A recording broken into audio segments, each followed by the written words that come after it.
छत्तीसगढ़ में एक बार फिर कोरोना वायरस की वापसी डराने लगी है। संक्रमण के बढ़ते मामलों के बीच राज्य ने कोविड-19 से पहले मौत का दुखद मामला दर्ज किया है। राजनांदगांव के 86 वर्षीय सोनराज कोलछा ने रायपुर एमएमआई हॉस्पिटल में अंतिम सांस ली। बताया जा रहा है कि उन्हें 14 जून को सांस लेने में परेशानी के चलते अस्पताल में भर्ती कराया गया था, जहां कुछ ही घंटों में उनकी मौत हो गई। अस्पताल की ओर से दी गई जानकारी के अनुसार बुजुर्ग कोरोना संक्रमित थे। इसके बाद प्रशासन ने तेजी से कदम उठाए। रविवार को स्वास्थ्य विभाग और नगर निगम की निगरानी में राजधानी रायपुर के कन्हारपुरी मुक्तिधाम में कोविड प्रोटोकॉल के तहत उनका अंतिम संस्कार किया गया।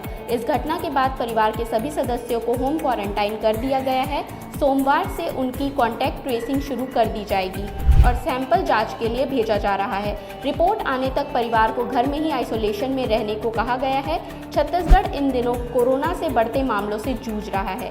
एक ही दिन में कई नए मरीज सामने आने से स्वास्थ्य विभाग में चिंता बढ़ गई है। प्रशासन हाई अलर्ट पर है और लोगों से भीड़भाड़ से बचने, मास्क पहनने और जरूरत पड़ने पर टेस्ट करवाने की अपील कर रहा है।